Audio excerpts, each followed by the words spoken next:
வணக்கம் மாணவர்களே.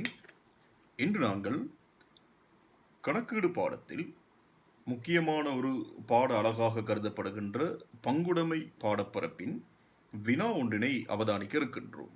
அந்த வகையிலே இந்த வினாவானது இமானுவேல், இளவரசன், ஸ்மைல் மூவரும் 5க்கு 3க்கு 2 என லாப நட்டத்தை பகிரும் பங்குடைமை முயற்சியொன்றினை 2017ஆம் ஆண்டு 4ஆம் மாதம் 1ஆம் திகதி ஆரம்பித்தனர். இந்த பங்குடைமையின் ஒப்பந்த விபரங்கள்: மூலதனத்துக்கு ஆண்டுக்கு 10 வீத வட்டி, சம்பள விபரம் இமானுவேல் மாதம் 20,000 ரூபாய், இளவரசன் காலாண்டுக்கு 40,000 ரூபாய், அதே போன்று ஸ்மைல் அரையாண்டுக்கு 70,000 ரூபாய். இமானுவேல், இளவரசன், ஸ்மைல் பங்குடைமையின் 31/3/2018 பரீட்சை நிலுவை ஒன்று தரப்படுகின்றது. மேலதிக தகவலாக பொறியாதனம் உபகரணமானது 2017 7/1 கொள்வனவு செய்யப்பட்டதோடு நடைமுறையல்லாத சொத்துக்கள் ஆண்டுக்கு 10 வீதம் நேர்கோட்டு முறையில் பெறுமானத்தை விடப்படும். பங்காளர்கள் மூவரும் தலா மாதம் 5,000 ரூபாய் பெறுமதியான பண்டங்களை 2017 9/30 முழு ஆண்டும் பற்றியிருக்கின்றார்கள். ஸ்மைலுக்கு சொந்தமான கட்டடத்தில் வியாபாரமானது ஆரம்பிக்கப்பட்டதுடன் மாத வாடகை 60,000 ரூபாய் செலுத்த உடன்பட்டு அரையாண்டுக்கான முற்பணம் அவருக்கு வழங்கப்பட்டிருக்கின்றது. எனினும் 2017ஆம் ஆண்டு 10ஆம் மாதம் 1ஆம் திகதி வியாபார தளமானது வேறொரு கட்டடத்துக்கு மாற்றப்பட்டதுடன் அங்கு வருட வாடகை கட்டணமாக 6 லட்சம் ரூபாய் செலுத்தப்பட்டுள்ளது. மேலும் இளவரசன் 2017 10/1 பங்குடைமைக்கு 6 லட்சம் ரூபாவை கடனாக வழங்கியிருந்தார். இது தொடர்பில் எதுவித பதிவுகளும் இடம்பெற்றிருக்கவில்லை. மேலும் 2018 4/1 பங்குடைமையிலிருந்து இமானுவேல் விலகிச் செல்ல தீர்மானித்தார். அவருக்கு செலுத்த வேண்டிய தொகையானது கடன் கணக்குக்கு மாற்றப்படுவதுடன் ஆண்டுக்கு 5 வீத வட்டி வழங்கவும் உடன்பட்டனர். இமானுவேல் விலகிய தினத்தில் பங்குடைமையின் நன்மதிப்பில் இளவரசனின் பங்கானது 1,50,000 ரூபாய் என மதிப்பிடப்பட்டது. இமானுவேல் விலகிய தினத்தில் இளவரசனுடைய நன்மதிப்பு பங்கானது 1,50,000 ரூபாவாக காணப்பட்டது. இளவரசனும் ஸ்மைலும் இமானுவேல் விலகியதன் பின்னர் 3க்கு 2 என லாப நட்டத்தை பகிர்ந்து தொடர்ந்து பங்குடைமை நடத்த உடன்பட்டனர். நம்மிடம் வேண்டப்படுவது முடிவடைந்த ஆண்டுக்கான வருமான கூற்று, பங்காளர் நடைமுறை மூலதன கணக்குகள், அதனோடு இணைந்த பங்குடைமையின் உரிமை மற்றும் இமானுவேலின் கடன் தொகை. இதுதான் இந்த வினா. ஆகவே பங்குடைமை வினா ஒன்றினை நாங்கள் அவதானிக்கின்ற சந்தர்ப்பத்தில் பிரதானமாக கருத்தில் கொள்ளப்பட வேண்டிய விடயம் என்னவென்றால் நிதியாண்டு ஆரம்பிக்கின்ற திகதி, அதே போன்று நிதியாண்டு முடிவடைகின்ற திகதி, பங்காளர் சேர்ந்திருக்கின்றாரா விலகி இருக்கின்றாரா, இதனால் ஒப்பந்தத்தில் ஏற்பட்டிருக்கக்கூடிய மாற்றங்கள், இவற்றை அடிப்படையாக கொண்டுதான் வினாக்களை தயார் செய்தல் வேண்டும். ஆகவே இந்த பங்குடைமையானது 2017 4/1 ஆரம்பிக்கப்பட்டிருக்கின்றது. 2018 3/31 பங்குடைமையிலிருந்து 2018 4/1 பங்குடைமையிலிருந்து இமானுவேல் விலகிச் செல்கின்றார். ஆகவே ஆரம்பத்தில் இந்த பங்குடைமையில் 3 பங்காளர்கள் காணப்படுகின்றனர். முழு ஆண்டும் பங்குடைமை வியாபாரம் நடைபெற்று ஆண்டு இறுதியில் 2018 3/31 நிதியாண்டு முடிவடைகின்றது. 2018ஆம் ஆண்டு 4ஆம் மாதம் 1ஆம் திகதி பங்குடைமையிலிருந்து இமானுவேல் விலகிச் செல்கின்றார். ஆகவே நாங்கள் இங்கு தயார் செய்ய வேண்டிய பிரதான கணக்குகளில் ஒன்று வருமான கூற்று, இரண்டாவதாக நாங்கள் தயார் செய்ய வேண்டியது நடைமுறை மூலதன கணக்குகள், அதனோடு இணைந்த அவசியமான செய்கைகள், இறுதியாக பங்குடைமையின் உரிமை தொகையினையும் அதே போன்று விலகிய இமானுவேல் பங்காளரின் கடன் தொகையினையும் கண்டறியலாம். பங்குடைமை வியாபாரம் ஒன்றை பொறுத்தளவில் மாணவர்களே, முதலாவதாக நீங்கள் கணக்குகள் செய்கின்ற சந்தர்ப்பத்தில் தகவல்களை ஒழுங்குபடுத்திக் கொள்ளுதல் அவசியம். வழமையாக நாங்கள் ஒரு தனி வியாபார நிறுவனத்துக்கு நிதிக்கூட்டினை தயார் செய்கின்ற பொழுது பரீட்சை நிலுவை மேலதிக தகவலை பார்க்கின்றோம். இதில் முதலாவதாக மேலதிக தகவலிலிருந்து விடயங்களை ஆரம்பிக்கின்றோம். ஆனால் பங்குடைமை வினாவை பொறுத்தளவில் இங்கு பரீட்சை நிலுவை தரப்பட்டிருக்கலாம், அல்லது நிதி நிலைமை கூற்று தரப்பட்டிருக்கலாம், மேலதிக தகவல்கள் தரப்பட்டிருக்கலாம். அதனோடு இணைந்த ஒப்பந்தம் ஒன்று தரப்பட்டிருக்கும். பங்குடைமை வினாவில் நீங்கள் முதலாவது தாக்கம் செலுத்த வேண்டிய அல்லது கருத்திற்கொள்ள வேண்டிய விடயம் ஒப்பந்தமாக இருக்கும். இங்கு பங்காளர் விலகல் நடைபெற்றிருக்கின்றது. பங்காளர் விலகலானது வருட இறுதியில் நடைபெறுவதனால் முழு வருடத்திற்கும் 3 பங்காளர்கள் காணப்படுகின்றார்கள் என்ற எடுகோலின் அடிப்படையில் மூலதன, நடைமுறை, வருமான கணக்கு, அதனோடு இணைந்த பகிர்வு கணக்குகள் தயார் செய்யப்படுதல் வேண்டும். இந்த வினாவை பொறுத்தளவில் நிதிநிலைமை கூற்று கேட்கப்படவில்லை. ஆகவே 10 புள்ளிகளுக்கான வினா என்பதால் நிதிநிலைமை கூற்று கேட்கப்படுவது குறைவாக இருக்கும். இருந்தாலும் நீங்கள் நிதிநிலைமை கூற்றிலும் போதுமான அளவுக்கு அறிவினை வளர்த்துக் கொள்ளுதல் அவசியம். சரி, இப்பொழுது நாங்கள் வினாக்குள் செல்கின்றோம். ஆரம்ப மூலதனத்துக்கு அல்லது மூலதன மீதிக்கு 10% வட்டி வழங்கப்படும். மூலதன மீதிக்கு வட்டி வழங்குகின்ற சந்தர்ப்பத்தில் நாங்கள் செய்ய வேண்டிய முதலாவது வேலை எங்களுடைய மூலதன கணக்கின் மீதிகளை எடுத்துக்கொள்ளுதல் அவசியம். ஆகவே இந்த வினாவை பொறுத்தளவில் மூலதன கணக்கில் 3 பங்காளர் இடம்பெறுகின்றனர். ஒன்று இஸ்மாயில், அடுத்தது இளவரசன், அதே போன்று இமானுவேல் ஆகிய அவர்களுடைய ஆரம்ப மூலதன கணக்கு மீதியானது அல்லது பரீட்சை நிலுவையில் காணப்படுகின்ற மூலதன கணக்கு மீதியினை நாங்கள் எடுத்துக்கொள்ளுதல் வேண்டும். ஆகவே இங்கு மூலதன கணக்கை பொறுத்தளவில் இமானுவேலின் தொகையானது 1800 காணப்படுகின்றது. ஆயிரங்களில் கணக்குகளை தயாரிக்கின்றோம். இளவரசனுடைய மூலதன கணக்கு மீதி 1700, அதே போன்று ஸ்மைலின் மூலதன கணக்கு மீதி 1700. ஆகவே மூலதன வட்டியினை நாங்கள் சீராக்குகின்ற சந்தர்ப்பத்தில் முதலாவதாக பகிர்வு கணக்கில் நாங்கள் அதனை பதிகின்றோம். ஆகவே பகிர்வு கணக்கில் மூலதன வட்டி இமானுவேல், இளவரசன், இஸ்மாயில் அவர்களுடைய ஆரம்ப மூலதன கணக்கு மீதியானது 10% வழங்கப்படுதல் வேண்டும். ஆகவே ஆரம்ப மூலதன கணக்குக்கு 10% வட்டி. 1800 ரூபாய் 10% வட்டி 180, 1700 ரூபாய் 10% வட்டி 170, 170. இப்பொழுது நாங்கள் நேரடியாக இந்த தொகையினை நடைமுறை கணக்குக்கு கொண்டு செல்லலாம். ஆக எங்களுடைய நடைமுறை கணக்கில் செலவு பக்கத்தில் மூலதன வட்டி இமானுவேல், இளவரசன், அதே போன்று இஸ்மாயில் மூவருக்கும் மூலதன வட்டியினை நாங்கள் பதிகின்றோம் நடைமுறை கணக்கின் செலவு பக்கம். தொடர்ந்து நாங்கள் இரண்டாவது ஒப்பந்த விபரத்துக்கு வருகின்றோம். இரண்டாவது ஒப்பந்த விபரம் சம்பளம். இதில் இமானுவேல் மாதம் 2000 ரூபாய் சம்பளம் பெறுகின்றார். மாதம் 2000 என்றால் ஒரு நிதியாண்டுக்கு 2,40,000. இளவரசன் காலாண்டுகளுக்கு 40,000, ஒரு வருடத்தில் 4 காலாண்டுகள். ஆகவே 4 காலாண்டுகள் தர 40,000, 1,60,000. தொடர்ந்து ஸ்மைல் அரையாண்டுக்கு 70,000 ரூபாய். ஆகவே ஒரு ஆண்டுக்கு 1,40,000 ரூபாய். பகிர்வு கணக்கில் பதிகின்ற அதே சந்தர்ப்பத்தில் நாங்கள் இதனை நடைமுறை கணக்கில் செலவு பக்கத்திலும் பதிதல் வேண்டும். 2,40,000, 1,60,000, 1,40,000. பங்காளர்களின் மேலதிகமான கடன்களுக்கு 5% வட்டி வழங்கப்படும். மேலதிக மூலதனத்திற்கல்ல, மேலதிகமான கடன்களுக்கு 5% வட்டி வழங்கப்படும். ஆகவே நாங்கள் இந்த பங்குடைமை அவதானித்தமாக இருந்தால் ஒரு பங்காளர் மேலதிகமான கடன் தொகையினை வழங்கியிருக்கின்றார். ஆகவே 2017 ஆண்டு 10ஆம் மாதம் 1ஆம் திகதி 6 லட்சம் ரூபாவினை இளவரசன் பங்குடைமைக்கு கடனாக வழங்கியிருப்பதன் காரணமாக கடன் வட்டியானது ஒரு நட்டமாக செலவாக கருதப்பட்டு அதங்களுடைய வருமான கூட்டில் பதியப்படும். ஆகவே வருமான கூற்றில் செலவுகளின் கீழ் கடன் வட்டி 15, இது 6 லட்சம் தர 10, 6 லட்சம் தர 5%, 6 லட்சம் தர 5%. இந்த கடன் பெறப்பட்ட திகதி 2017 ஆண்டு 10ஆம் மாதம் 1ஆம் திகதி. ஆகவே 10ஆம் மாதம் 11, 12, 1, 2, 3, 6 மாதங்களுக்கான கடன் வட்டி 6 லட்சம் ரூபாவிற்கு 5% அடிப்படையில் ஒரு வருடத்துக்கான கடன் 30,000 ரூபாய். இதில் 6 மாதங்களுக்கான கடன் 15,000 ரூபாய்.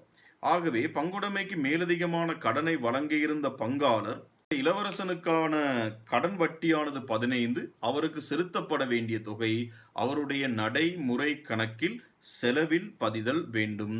ஆகவே நடைமுறை கணக்கில் செலவில் இளவரசனுக்கான வட்டி 15 பதிகின்றோம். தொடர்ந்து மாணவர்களே, ஒரு பரீட்சை நிலுவை தரப்பட்டிருக்கின்றது. மேலதிக தகவல் தரப்பட்டிருக்கின்றது.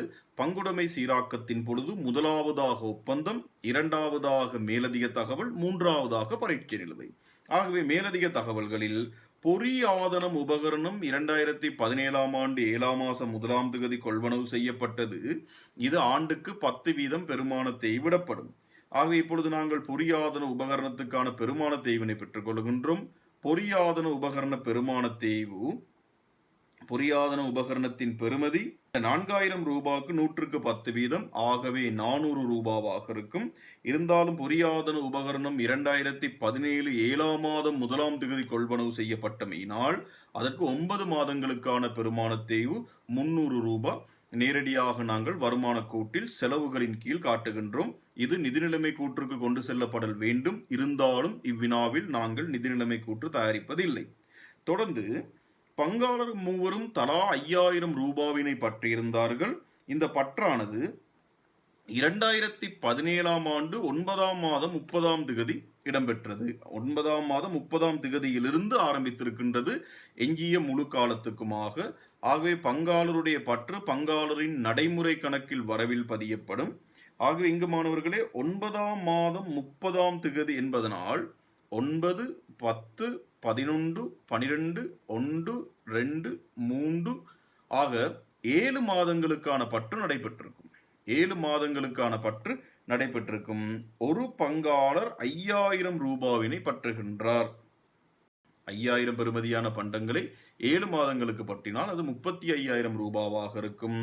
ஆகவே நடைமுறை கணக்கில் வரவில் 35,000, 35,000, 35,000 3 பங்காளர்களுக்கும் பதிகின்றோம். இது இன்னும் ஒரு விடயம் தரப்படுகின்றது என்னவென்றால், இந்த 5000 பெறுமதியான பண்டங்களானது எப்பதிவுகளுக்கும் மேற்கொள்ளப்பட்டிருக்கவில்லை. இது தொடர்பாக எப்பதிவுகளும் மேற்கொள்ளப்பட்டிருக்கவில்லை. பொருள் பற்றுக்கான இரட்டை பதிவு, பற்று கணக்கு வரவு, கொள்வனவு கணக்கு செலவு. ஆகவே பற்றை நாங்கள் நடைமுறை கணக்கில் வரவில் பதிந்திருக்கின்றோம். தொடர்ந்து கொள்வனவு கணக்கில் செலவில் பதிதல் அவசியம். எங்களுக்கு நேரடியாக விற்பனை கிரயம் தரப்பட்டிருப்பதனால் அதன் சீராக்கங்கள் மாறும். காரணம், கொள்வனவு கணக்கில் செலவு வைக்கும் போது கொள்வனவின் அளவு குறைகின்றது. அதே போன்று இந்த பொருட்கள் பற்றியதன் காரணமாக நிறுவனத்தில் காணப்பட்டிருக்கக்கூடிய இறுதி இருப்பும் குறைவடைதல் வேண்டும். ஆகவே நேரடியாக விற்பனை கிரயம் தரப்பட்டிருப்பதனால் விற்பனை கிரயத்தை கண்டுபிடிப்பதற்கான வழி ஆரம்ப இருப்போடு கொள்வனவினை கூட்டி இறுதி இருப்பினை கழித்தல் வேண்டும். ஆகவே இங்கு ஆரம்ப இருப்பு கொள்வனவு கூட்டி இறுதி இருப்பு கழிக்கப்பட்ட பெறுமதி தரப்படுவதனால் நாங்கள் இந்த 35,000 மூவருக்கான பற்றினை விற்பனை கிரயத்தில் ஒரு முறை கழித்தல் வேண்டும். அதே போன்று அதே விற்பனை கிரயத்தில் ஒரு முறை நாங்கள் கூட்டுதல் வேண்டும். காரணம் என்னவென்றால், இங்கு பற்று கணக்கு வரவு, கொள்வனவு கணக்கு செலவு. ஆகவே கொள்வனவு கணக்கு செலவெனும் போது கொள்வனவு கணக்கில் குறைகின்றது. அதனைத் தொடர்ந்து இறுதி இருப்பில் இதை சீராக்குகின்ற போது இறுதி இருப்பு கணக்கு வரவு, வியாபார கணக்கு செலவு. மீண்டும் செலவு பக்கம் சென்று வரவு பக்கம் கொண்டு வருவதப்படுவதன் காரணமாக இங்கு இதனை நாங்கள் அதிகரிக்க வேண்டிய தேவை இருக்கின்றது. இதனை நாங்கள் விற்பனை கிரயத்தில் சீர் செய்தல் வேண்டும். வியாபார நடவடிக்கைகளானது மாணவர்களே ஸ்மைலுக்கு சொந்தமான கட்டடத்தில் ஆரம்பிக்கப்பட்டது. ஸ்மைல் ஒரு பங்காளர். அவருக்கு 6 மாத கட்டட வாடகையாக 60,000 ரூபாய், மாதம் 60,000 ரூபாய் படி செலுத்தப்பட்டிருக்கின்றது. ஆகவே 3,60,000 ஸ்மைலுக்கு செலுத்தப்பட்ட தொகை. தொடர்ந்து கட்டடமானது 2017ஆம் ஆண்டு அக்டோபர் மாதம் 1ஆம் தேதியிலிருந்து இன்னும் ஒரு இடத்துக்கு மாற்றப்பட்டிருக்கின்றது. அங்கு நாங்கள் செலுத்த வேண்டிய வருடத்துக்கான வாடகை கட்டணம் 6 லட்சம் ரூபாய். இதுவும் முழுமையாக செலுத்தப்பட்டிருக்கின்றது. ஆகவே பழைய வாடகையின் அடிப்படையில் 60,000 ரூபாய் 6 மாதங்கள் 3,60,000. புதிய வாடகையின் அடிப்படையில் 6 லட்சம் ரூபாய் வருட வாடகை, அதில் அரை பங்கு எடுத்துக்கொண்டால் 3 லட்சம் ரூபாய். உண்மையாக நாங்கள் ஆண்டுக்கு செலுத்திய வாடகை 9,60,000, ஆண்டுக்குரிய வாடகை கட்டணம் 6,60,000 ரூபாவாக இருக்கும். இதனை நாங்கள் நடைமுறை இதனை நாங்கள் வருமான கூட்டில் பகிர்வு செய்தல் வேண்டும். தொடர்ந்து இதில் 3,60,000 ரூபாவானது எங்களுடைய பங்காளரான ஸ்மைலுக்கு சேர வேண்டியது. பங்குடைமையிலிருந்து அவர் உழைத்து கொண்ட லாபம் அல்லது அவர் உழைத்து கொண்ட ஒரு வருமானம் 3,60,000. அது அவருடைய நடைமுறை கணக்கில் செலவில் பதியப்படும் வாடகை 3,60,000. அந்த 3,60,000 ரூபாவினை அவர் பெற்றிருப்பதன் காரணமாக அவருடைய நடைமுறை கணக்கில் வரவில் பதியப்படும் வாடகை 3,60,000. அத்தொகையினை அவர் காசாக பெற்றுக்கொண்டு விட்டார். தொடர்ந்து 2018 3/31 மார்ச் மாத மின்சார கட்டணம் இன்னும் செலுத்தப்படவில்லை. ஆகவே மார்ச் மாதத்துக்குரிய மின்சார கட்டணம் செலுத்தப்படாததன் காரணமாக நாங்கள் முதலாவதாக மின்சார கட்டணத்தை பெற்றுக்கொள்ளுதல் வேண்டும். பரீட்சை நிலுவையில் தரப்பட்டிருக்கின்ற மின்சார கட்டணம் 2,20,000 ரூபாய். அதனோடு இன்னும் ஒரு 15,000 ரூபாய் செலுத்த வேண்டியதாக இருக்கின்றது. ஆகவே 2,35,000 ரூபாய் ஆண்டுக்குரிய மின்சாரம் அதை எங்களுடைய வருமான கூட்டில் பதிகின்றோம். அதே போன்று செலுத்த வேண்டிய 15,000 ரூபாய் மின்சாரமானது நடைமுறை பொறுப்பாக நிதி நிலைமை கூட்டிலே காட்டப்படும். இப்பொழுது நாங்கள் பரீட்சை நிலுவையில் காணப்படுகின்ற தகவல்களை ஒவ்வொன்றாக பதிந்து கொள்கின்றோம். மூலதன கணக்கு ஏற்கனவே பதிந்தாகிவிட்டது. அடுத்ததாக நாங்கள் பெற வேண்டியது விற்பனை 13,000 ரூபாவாக காணப்படுகின்றது. தொடர்ந்து விற்பனை கிரயம் ஏற்கனவே எடுத்துவிட்ட 9,000 ரூபாய். இதில் பற்று சீராக்கமும் நடைபெற்றிருக்கின்றது. அதனைத் தொடர்ந்து 10% முதலீடுகள். இந்த முதலீடுகளானது 2018 3ஆம் மாதம் 1ஆம் தேதி முதலிடப்பட்டிருக்கின்றது. முதலீடு என்பது ஒரு அறுவை சொத்து. ஆகவே நிதி நிலைமை கூற்றுக்கு கொண்டு செல்லுதல் அவசியம். இந்த முதலீடானது 10% வட்டியினை கொண்டிருக்கின்றது. 1,200 ரூபாய் முதலீடு. இதற்கு 10% வட்டி 120 ரூபாய். முதலிட்ட திகதி 2018 3ஆம் மாதம் 1ஆம் தேதி. ஆகவே முதலீடுகள் மூலம் நாங்கள் உழைத்து கொள்ளுகின்ற வருமானம் 1,200 தர 10 120. அதனை 12ஆல் பிரித்து 1ஆல் பெருக்குவதன் ஒரு மாதத்தால் பெருக்குவதன் ஊடாக முதலீட்டு வட்டியாக நாங்கள் 10 ரூபாவினை பெற்றுக் கொள்ளுகின்றோம். இது பிற செயற்பாட்டு வருமானமாக இருக்கும். அதே போன்று மூலதன வட்டி செலுத்திய தொகை காப்புறுதி செலுத்திய தொகை தந்திருக்கின்றார்கள் 90. அது எங்களுடைய வருமான கூட்டில் பதியப்படும் செலவுகளின் கீழ். தொடர்ந்து பங்காளர்களுக்கு செலுத்திய மூலதன வட்டி. பங்காளர்களுக்கு மூலதன வட்டி செலுத்தப்பட்டிருந்தால் அது அவர்களுடைய நடைமுறை கணக்கில் வரவு பக்கத்தில் பதியப்படும். ஆகவே இமானுவேல் 40, இளவரசன் 30, இஸ்மாயில் 20 ரூபாவினை மூலதன வட்டியாக பெற்றிருக்கின்றார்கள். தொடர்ந்து சம்பளமாக இளவரசன் பெற்ற தொகை 1,40,000 அல்லது 140. அதுவும் நடைமுறை கணக்கில் வரவில் பதியப்படும். அதனைத் தொடர்ந்து பொறியாதன உபகரணம் அதனை எடுத்து விட்டுட்டோம். அதற்கான பெருமானத்தையும் சீராக்கம் செய்யப்பட்டு விட்டது. 31/3/2018 இறுதி இருப்பு தந்திருக்கின்றார்கள். அந்த இறுதி இருப்பானது நேரடியாக உங்களுடைய நிதி நிலைமை கூட்டில் நடைமுறை சொத்தின் கீழ் காட்டப்படும். கடன் பட்டோர் நிதி நிலைமை கூட்டில் நடைமுறை சொத்தின் கீழ் காட்டப்படும். கடன் கொடுத்தோர் நடைமுறை பொறுப்பாக இருக்கும். வாடகை செலுத்திய வாடகை தரப்பட்டிருக்கின்றது. ஆகவே ஆண்டுக்குரிய வாடகை 6,60,000 பெறப்பட்டு சீராக்கம் செய்யப்பட்டதனால் முற்பண வாடகையானது நடைமுறை சொத்துக்கு கொண்டு செல்லப்படும். ஆண்டுக்குரிய மின்சார கட்டணம் தந்திருக்கின்றார்கள். அதை ஏற்கனவே நாங்கள் பதிந்து விட்டோம். மின்சாரத்தோடு அட்டூறு மின்சாரம் 15 சேர்த்திருக்கின்றோம். ஆண்டுக்குரிய காசு மீதி 1,180. இது நேரடியாக உங்களுடைய நிதி நிலைமை கூற்றுக்கு கொண்டு செல்லுகின்ற தகவல்.